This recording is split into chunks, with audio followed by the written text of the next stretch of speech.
great to see you, Purpose Church, and happy Father's Day weekend. Good to be together here online.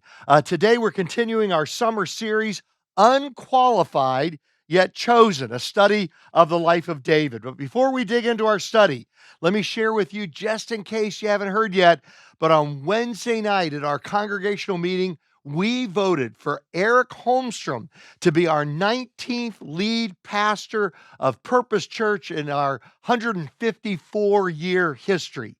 Now, I want you to know that my vote 31 years ago was 98% flat, and Eric's vote was 98.5%. But it doesn't bother me at all. It doesn't bother me at all. I mean, it's just a half more, not even a half full half. It's 0.48, so not even a full half. So it just doesn't bother me in the least. But he got 98.5%, and I asked the chairman of our search committee from 31 years ago, and they remembered it as being a flat 98%. But no problem whatsoever. But I just had so many great memories. I don't know if I've ever told you this story, but 11 years ago, we were hosting a meeting of the largest churches in the Aspire network that we're a part of. And we were hosting a group of pastors from these largest churches. And I mentioned that we needed a high school pastor. And Albert Tate from Fellowship Monrovia, he was sitting. It may have even been in this room where I am right now. I'll have to check on that. But Albert's on one side. He walks over to me. We should have a plaque or statue where he walked over and talked to me, because he came over. And he says, "Glenn, we've got this spectacular guy that we've been talking to, and he's just awesome that we've heard about, but we don't have a position right now in this area, and it looks like you do." So he said, "It's killing me, but I want you to talk to him." And it was Eric Holmstrom. And after my first interview with him, honestly, 11 years ago, after the first interview, I said, "I think I found the next lead pastor of Purpose Church." And that's what happened with Eric Holmstrom and Sarah and the family this past Wednesday night. And everything that's happened over the past 11 years has only confirmed my initial impression. I truly believe that Eric is one of the finest young pastors in the United States today, and so do all my pastor friends. All my pastor friends, they agree with me on this. They all want what we've got and what we're getting, and just praise God for that. Now, I'll continue to be our lead pastor until October 1st, at which time then Eric will become our lead pastor. He will become my lead pastor, and I couldn't be happier. What an appropriate title for this series, Unqualified Yet Chosen. An appropriate description for me, for Eric, and for all of us. We are unqualified outside of God, but we have been chosen to fulfill his purposes in the world. Today, we continue our series on this Father's Day with the 7 pillars of masculine or any friendship. This is for everybody. These principles apply to everybody, but with it being Father's Day, I'll probably put the thumb on the scale just a little bit with regard to masculine friendship. And today, you may not have heard this or not, but this is the last day of Loneliness Awareness Week. So today's the last day of Loneliness Awareness Week. And last year, the United States Surgeon General, Dr. Vivek Murthy, declared a national loneliness and social isolation epidemic throughout the country.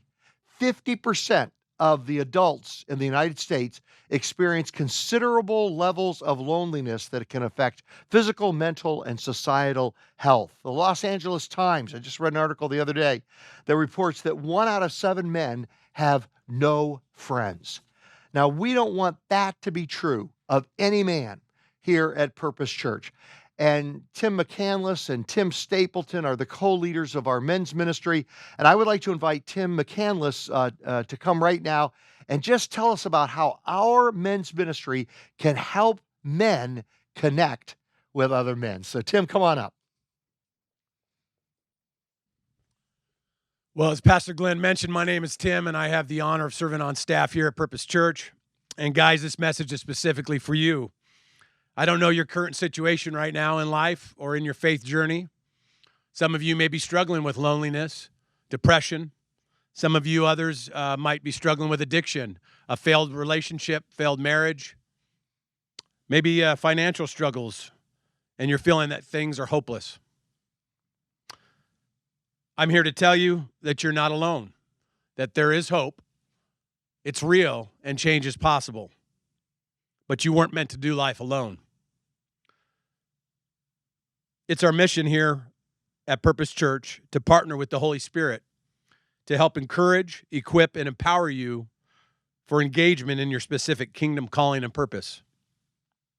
What does it mean to put on the armor of God? What does it mean to be a son of the one true King Jesus and walk in that identity? These are all questions that we want to help you answer. If you're watching online right now, and maybe you're local to Pomona, we want to let you know that we have several opportunities here at Purpose Church for you to get connected with God and other men. The last Saturday of each month, we have a men's breakfast gathering where there's food, fellowship, and just a whole lot of Jesus.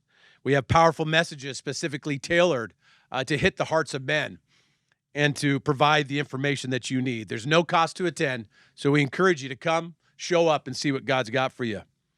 We also have several men's Bible studies, book studies, and life groups throughout the week that will allow you to get to know a smaller group of men in a more intimate setting where you can develop deeper-rooted relationships. There's a QR code up on the screen. If you click on that, it'll take you directly to our men's ministry page, or you could go to purposechurch.com/men, and there's more info there about how to get connected today. I encourage you to not keep putting it off. John 10:10 says, "The thief comes only to steal, kill, and destroy. But I, Jesus, have come that you may have life and have it to the full." Men, we have a common enemy, and he's ruthless and cunning. But you're not intended to do life alone. And there's more than just that ordinary life that you might be living right now. God's got so much more, and he wants you to experience the freedom that comes with being a son of the one true King. We're called to be holy, set apart from secular culture and the ways of the world. We need more men to be bold in their faith, stand up for the truth, and become the true leaders that God intended them to be within their families, churches, jobs, and communities. My encouragement for you today is to allow God to lead you to a life of purpose and significance. I encourage you to step out of your comfort zone, be intentional, take action, get connected, and watch how God will honor that. If you are willing, he is able. Thanks for letting me share. Right. My goodness, Tim, thank you so much. And you know, having Tim up here is just going to make me feel like more of a man for the remainder of this sermon. It must be his background in the United States Marine Corps. The 7 pillars of masculine or any kind of friendship. And the first one is friends are not threatened by a friend's success. We're going to pick up the story right where Pastor Eric left off last Sunday when David has just killed Goliath. Chapter 18, verse 1. After David had finished talking with Saul, Jonathan became one in spirit with David, and he loved him as himself. They see each other as a mirror of themselves, and they're drawn together. Sometimes you'll just see another person, and you just see a mirror of yourself, and you're drawn to each other in that friendship. From that day, Saul kept David with him and did not let him return home to his family. And Jonathan made a covenant with David because he loved him as himself. Verse 4, Jonathan took off the robe that he was wearing and gave it to David along with his tunic and even his sword, his bow, and his belt. Now, this is huge. Jonathan here, this is symbolic. There's tremendous, he's not just being nice and sharing some clothing items with him. Jonathan stripped himself of his own royal regalia, and he places it on David in recognition of David's divine election of king. Jonathan, as the oldest son of the king, was supposed to be the king, but he recognized that God had called David to be the king, and yet he's okay with that because friends aren't threatened by the success of their friends. Number 2, friends are not jealous of a friend's promotion. You know, one of the most helpful leadership lessons that I've ever learned is from these next three verses. Chapter 18, verse 5. Whatever mission Saul sent him on, David was so successful that Saul gave him a high rank in the army. This pleased all the troops and Saul's officers as well. When the men were returning home after David had killed the Philistine, Goliath, the women came out from all the towns of Israel to meet King Saul with singing and dancing, with joyful songs and timbrels and lyres. As they danced, they sang, Saul has slain his thousands and David his tens of thousands. Now, in the original Hebrew, this actually reads, Saul got 98% of the vote, and David got 98.5% of the vote. No, I'm just kidding. And it doesn't bother me at all. I just want you to know that. Now, Saul is angry with what he hears here. It says he was very angry. This refrain displeased him greatly. They've credited David with tens of thousands, he thought, but me with only thousands. What more can he get but the kingdom? And from that time on, Saul kept a close eye on David. This is just a Hebrew poetic device. It just means Saul and David have killed thousands upon thousands. But even if that wasn't the case, even if they were exalting David in that moment of killing Goliath over the King Saul, it should have been okay with Saul. He should have said, hey, I'm the guy that hired him. Hey, let David enhance my kingdom. He should have said, I hired the guy. Yay. David, go to it. And David would have blessed and expanded and enhanced the kingdom of Saul. It's very interesting, but in the book of Genesis, a non-God following, a pagan, a Pharaoh, did the right thing where Saul does the wrong thing here. Here's our model in Genesis 41. So Pharaoh said to Joseph, I hereby put you in charge of the whole land of Egypt. Then Pharaoh took his signet ring from his finger and put it on Joseph's finger. He dressed him in robes of fine linen and put a gold chain around his neck. He had him ride in a chariot as his second in command, and people shouted before him, make way. Thus he put him in charge of the whole land of Egypt. Then Pharaoh said to Joseph, I am Pharaoh. So he held on to his position. He says, I've got the Pharaoh card, okay? But without your word, no one will lift a hand or a foot in Egypt. He said, look, Joseph, you've got gifts. Fly with those gifts. And all Joseph did was bless the kingdom of Pharaoh. As a matter of fact, he saved his kingdom from a famine because he was not defensive. This is what Saul should have done with David, is what Pharaoh did with Joseph. Now, I've told this story before, but I guess as I'm on the home stretch, I'm going to show some of my favorite videos, and I'm going to tell some of my favorite stories. But when I was at Wheaton College in my freshman and sophomore year, I was number 3 on the cross-country team behind a couple of upperclassmen. So I was just waiting for the day when they graduated, I would be a junior, and that number 1 position was mine. And I thought I owed it. I'm going to seize it. I'm going to be the number 1 runner on the team. Well, little did I know that a scrawny freshman from Atlanta, Georgia, named Dan Henderson was going to join our team. Here's Dan Henderson right here. And here's me with hair. And that is the ugliest haircut. That's a bowl cut. It looks like a Dumb and Dumber or something like that. The reason God took my hair is because I didn't use what I had rightly. And so anyway, there I am, and there's Dan Henderson, and little did I know, he would become the greatest Division III, NCAA Division III runner in history. As a matter of fact, his 5,000 meter record still stands over 50 years later. It still stands. That's how he was just unbelievable. But I didn't know that at the time. So I was like, I am not giving up to this, punk freshman, my number 1 spot. So in practice, I would try to stay up with him. Now, the problem was he was so much more gifted than me that for him, a jog was like a race for me. It was like I was racing every day of practice. So come race day, I was completely burned out. My health broke. I had a miserable season. So before my senior year, when he became a sophomore, I said, you know what? why not, instead of competing with him and being jealous of him, why don't I be inspired by him? Why don't I let him help me lift my game? And that's exactly what happened my senior year. Had the best year of my life because I stopped being jealous, stopped being defensive, and said, "What can I do to join with you?" And it was such a better experience. It just made all the difference in the world. And then it was just such a wonderful thing because he got injured, and then I got to be number one after all. So it's just like a wonderful end of the story. Actually, the end of the story is very interesting because there's a couple of records that I still have at Wheaton College over 50 years later, and it's not individual records. I wasn't that good, but I was on a relay team with Dan Henderson, and he was so good that anybody that was on a relay with him could set a record that would stand the test of half a century.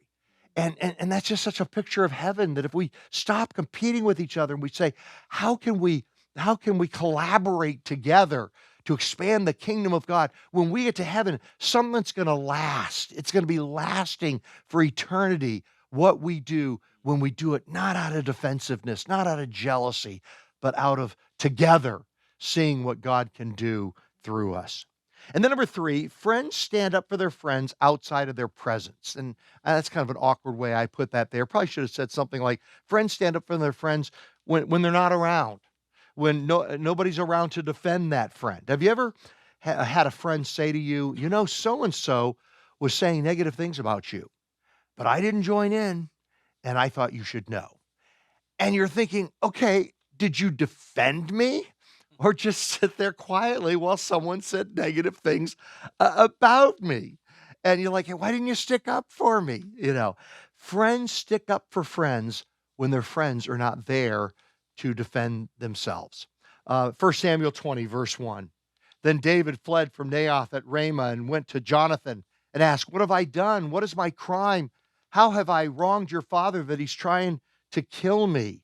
Never, Jonathan replied. You're not going to die. Look, my father doesn't do anything great or small without letting me know. Why would he hide this from me? It isn't so. But David took an oath and said, your father knows very well that I have found favor in your eyes. And he has said to himself, Jonathan must not know this or he will be grieved. Yet as surely as the Lord lives and as you live, there's only a step between me and death. Now, this is not the main point of what we're talking about today, but I just want to pause on that phrase for a moment. What a powerful phrase that is. There's only a step between me and death. And you say, well, of course, because the king was trying to kill him. But you know what? That phrase is true for all of us. We're all just a step between us and death. And it always just amazes me. It amazes me about myself that I don't think more about eternity. Gotta think more about eternity. I'm amazed that people can go through their whole lives and never just give a thought about what happens after we take that single step between us and death. Are we prepared? Every day we should say, God, help me to live with eternity in mind because I'm only a step between me and eternity. And then verse 4, Jonathan said to David, whatever you want me to do, that I will do. Now skipping down to verse 24. So David hid in the field, and when the new moon feast came, the king sat down to eat. He sat in his customary place by the wall opposite Jonathan, and Abner sat next to Saul, but David's place was empty.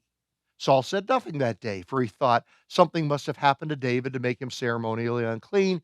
Surely he is unclean. But the next day, the second day of the month, David's place was empty again. Then Saul said to his son, Jonathan, why hasn't the son of Jesse come to the meal, either yesterday or today? Jonathan answered, well, David earnestly asked me for permission to go to Bethlehem. He said, let me go because our family is observing a sacrifice at the town, and my brother has ordered me to be there. If I found favor in your eyes, let me get away to see my brothers. That is why he has not come to the king's table. Saul's anger flared up at Jonathan, and he said to him, you son of a perverse and rebellious woman.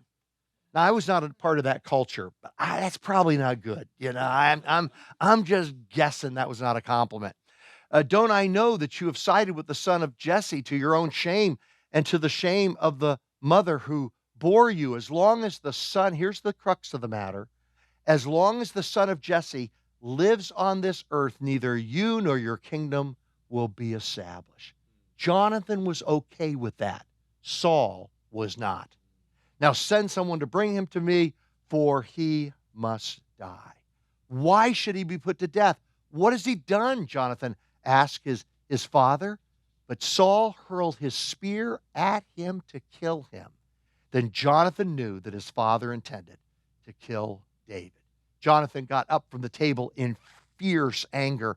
On that second day of the feast, he did not eat because he was grieved at his father's shameful treatment of David. Then skipping down to verse 41. David got up after the boy had gone. David got up from the south side of the stone and bowed down before Jonathan 3 times with his face to the ground. Then they kissed each other and wept together, but David wept the most. 2 godly warriors who were not afraid to show their emotions with each other. What a wonderful thing. What a wonderful thing. And then verse 42. Jonathan said to David, "Go in peace, for we have sworn friendship with each other in the name of the Lord, saying, the Lord is witness between you and me and between your descendants and my descendants forever." Then David left, and Jonathan went back to the town. Number 4, friends encourage friends during times of discouragement. You don't just think encouraging thoughts about people. You actually take the time and the effort to tell them those thoughts. You just don't think it. You say that to them. And that's what happens here in David's life. 1 Samuel 23, verse 15.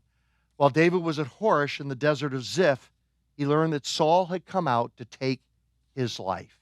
And Saul's son Jonathan went to David at Horesh and helped him find strength in God. And what a great definition of encouragement that is. You help that friend of yours that's going through a time of discouragement, you help them find their strength in God. Verse 17. Don't be afraid, he said. My father Saul will not lay a hand on you. You will be the king over Israel, and I will be second to you. Here's to all the people in our businesses and in our families and in our churches that are willing to be number 2, and willing to be second to support God's work. Don't have to be that number 1 position, but are willing to be second. Oh, that we could all be Jonathan. You know, Jonathan is one of those few people in the Bible that nothing negative is ever said about him. What a tremendous man of God. Even my father Saul knows this. The 2 of them made a covenant before the Lord. Then Jonathan went home, but David remained in Horesh. God sent people to David during his times of discouragement, and God will do the same for you. He'll just send you little things that'll just encourage you in those discouraging times, and we should do that for others. I mean, those people only come if they're obedient to God's voice. So when you feel that prompting to encourage somebody, act on that, because you would want them to do the same for you. 1 Chronicles 12, verse 8.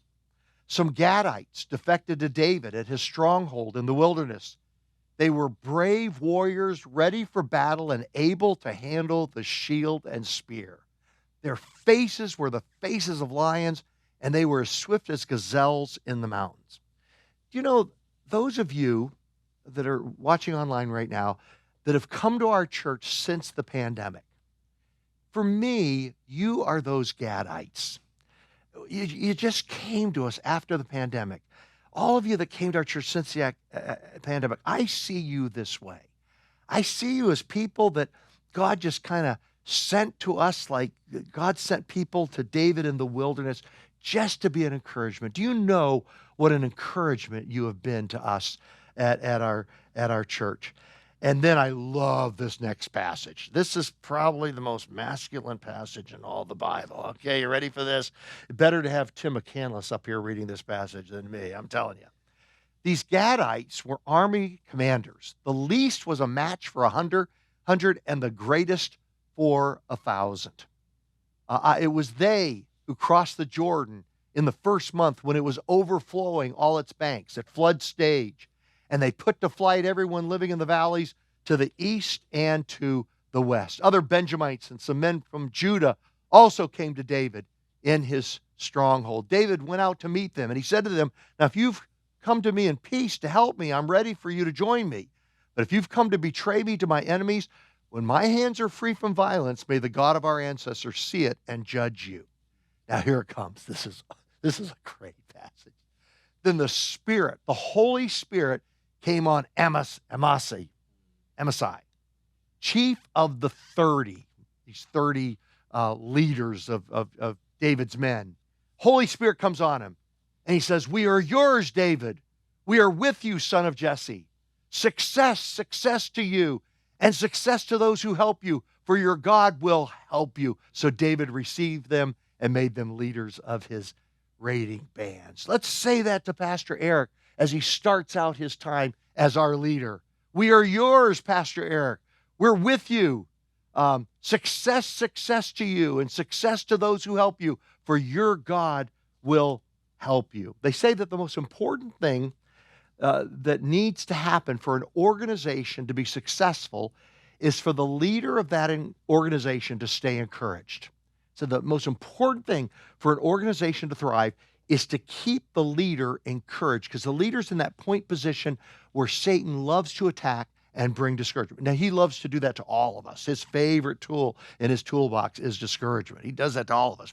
But he particularly focuses discouragement because if the leader's discouraged, the whole organization can't be as effective. This is true for businesses, for civic organizations, for parents and families, for workplaces, for schools, for teams, and for churches. You have kept me encouraged for 31 years as your pastor. And it's now time for you to do that the same way for Pastor Eric. Keep him encouraged, and only blessing will come out of that for our church. And then number 5, friends grieve when they lose a friend. Have you given yourself the time and opportunity? Who are some of the friends that you've lost in the last few years? Have you given yourself a chance to grieve for the loss of those family members or those friends? When Jonathan is killed in battle, David laments, how the mighty have fallen in battle. Jonathan lies slain on your heights. I grieve for you, Jonathan, my brother. You were very dear to me. Your love for me was wonderful, more wonderful than that of women.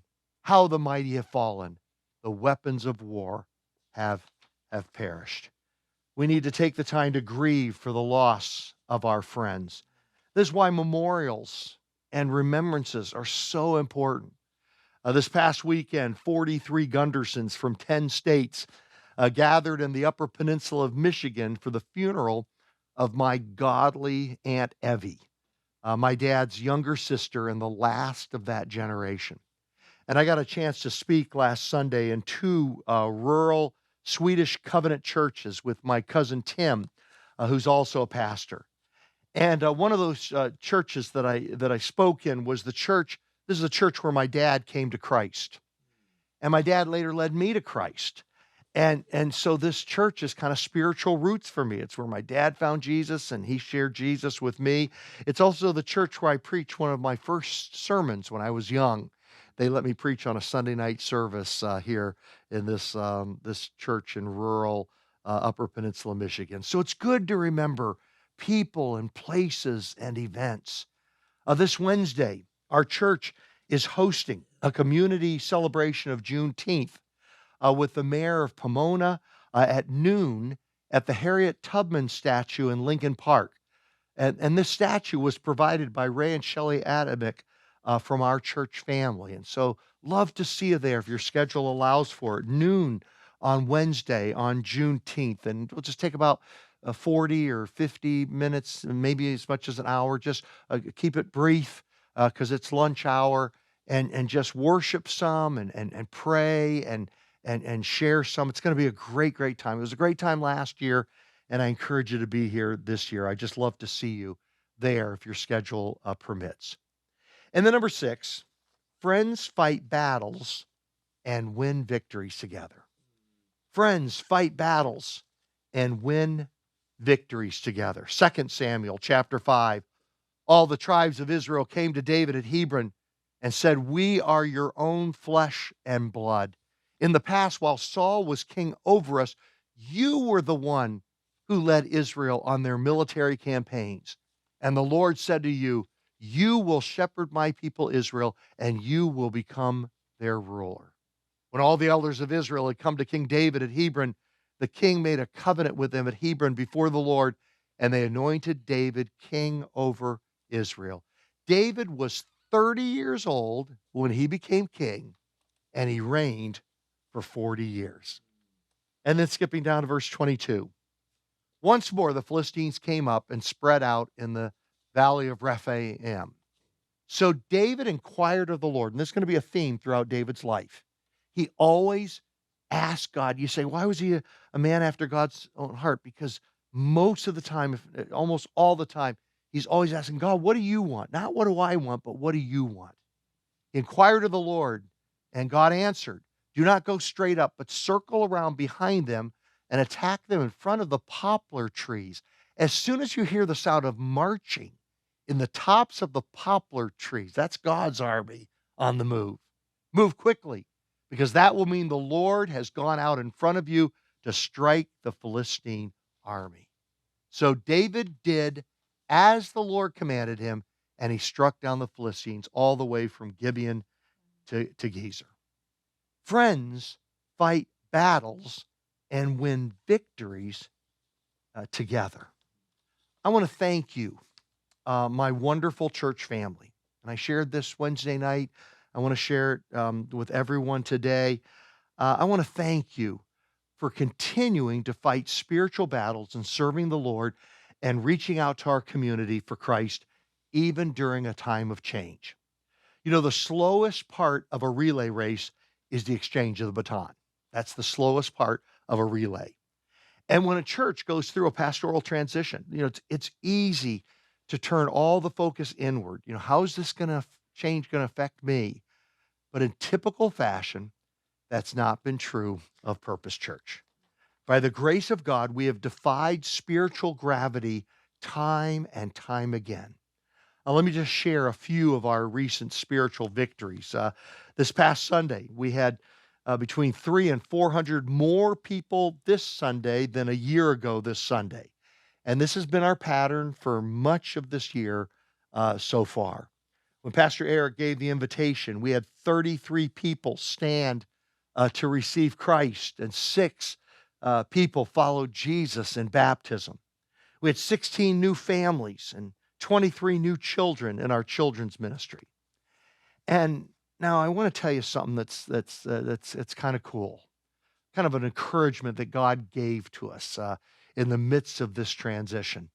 Outreach Magazine was started decades ago to help churches restore or to keep an outreach evangelism focus on reaching people for Christ. You know, there's a trend in our country away from evangelism, more inwardly focused rather than outwardly focused. And researchers have found this, that people, they just don't share their faith like the emphasis was years ago.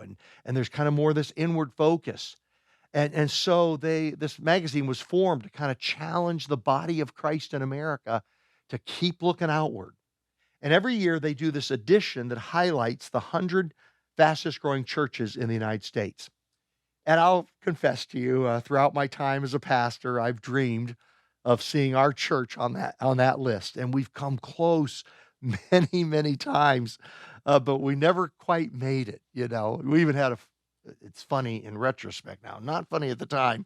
A few years ago, they told us that we were on it, and then they called us the next day and said, "Oh, that was a different church. We're so sorry." So it was like God was judging me. "Lord, you're so cruel. That's so cruel. How did you?" But it was a test. It was a test. But then this last month, I received this email. "Hi, Pastor Glenn. My name is Jessica Hainwinkle, and I'm a contributing writer at Outreach Magazine. This year, Purpose Church made our Outreach 100 list of the 100 fastest growing churches in the United States. I'd love to interview you for a brief article on your church to be included in the next issue of Outreach Magazine. I'd like to learn more about the church and what's been working to bring people through your doors in the past year." Now, talk about God enabling us to defy spiritual gravity. Forgive me, I'm going to be a little bit snarky, Glenn, right now, but I can almost guarantee you that almost all of the others on that 100 fastest growing churches list are located in fast growing suburbs of major cities, primarily in the Bible Belt. I'm going to prophesy it. It hasn't come out yet. When we see it, I bet you it's true. Very few, if any, are located in places like Holton Gary in downtown Pomona. And I can almost guarantee you, check me when it comes out, I can almost guarantee you that very few, if any, are 154 years old. To God be the glory. Great things He has done. And then number 7, friends help friends quit when it's time to stop something. David is now old and weak, and he gets tired more easily. Can anybody, right where you are, right here, here's your hand. You know, I've got mainly young people here today, so you online, raise your hand if you get more tired than you used to. Well, here's what happened to David. Chapter 21 now, verse 15. Once again, there was a battle between the Philistines and Israel. You know, let's pause there for a moment. Until we get to heaven, it's always going to be one battle after another. Don't be discouraged by that. It's a spiritual battle. In heaven, no more. But until we get there, it's just going to be one after another. You see that phrase so many times. The Philistines, David leading Israel against the Philistines over and over again. And it's going to be us fighting spiritual battles against Satan over and over. There's always going to be a new battle until we're in heaven. David went down with his men, even though he was older.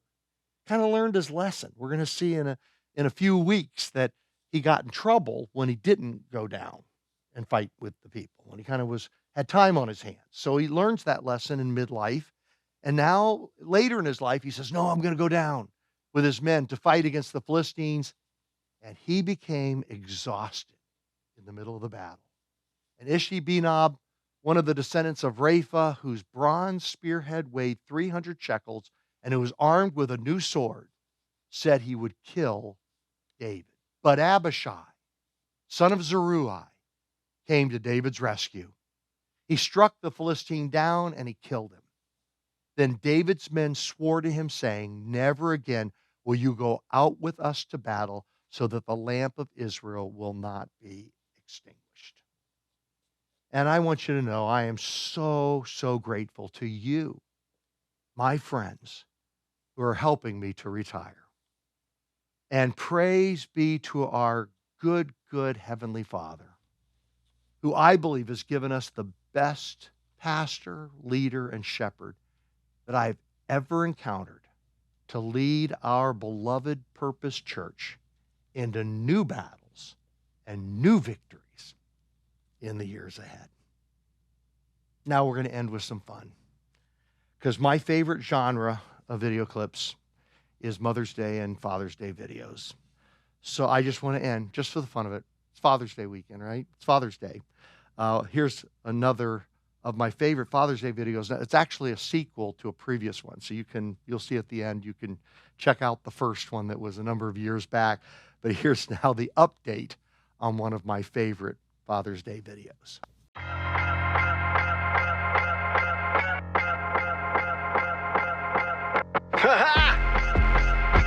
10 years later, 20 pounds heavier. Back at it again. Check me. Still rocking the docks, tall socks and Crocs. Got some gray in the goat, call me Silver Fox. Got that ornamental turtle, steaks on the Weber. 10 years later, looking better than ever. I'm a middle-class hustler. When it comes to saving money, I'm a buster. Keep an iron grip on that thermostat. AC. When we leave the house, I'ma crank it up to 80. I don't spend a dime on those name brands. Spent the last 10 years in the same pants. Got that meal plan, you know I'm saving the bunch. Brown bagging for the fam every day for lunch. Eat up. Up and working on that Reno, got the them paints and stains. Ship lapping like a boss, you can call me Chip Gaines. My window panes thermal treated for efficiency.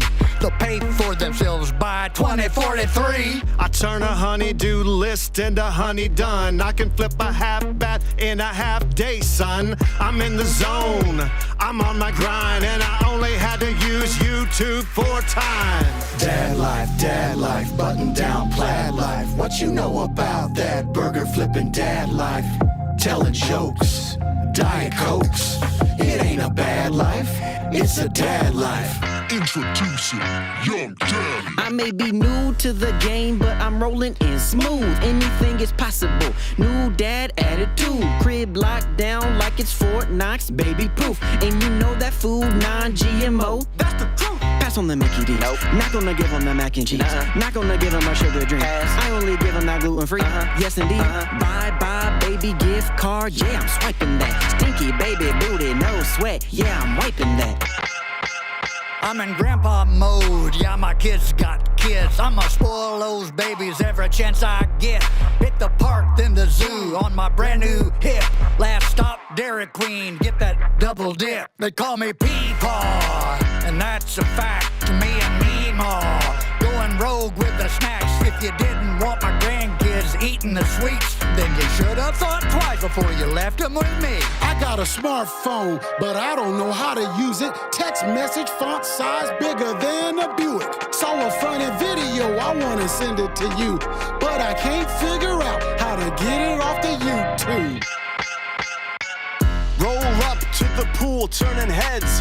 I don't even care if I embarrass my kids. Sunbathing, I'm a feast for the senses. Got my glasses on, transitional lenses. Dad life, no you can't be Chad life. What you know about that burger flipping dad life? Raising teens, birds and bees. It ain't a bad life, it's a dad life. Hot rods, hot dogs, working on my dad bod. Flexing on the beat in my burger flipping big dogs. Taking naps, CPAPs. It ain't a bad life, it's a dad life. If you missed the original Dad Life, go to www.youtube.com/watch the question mark, V, the equal sign, a capital D, a capital O, a capital K, the lowercase u, the capital S, a capital Q, a capital I, a capital J, the lowercase L, lowercase O, and lowercase g.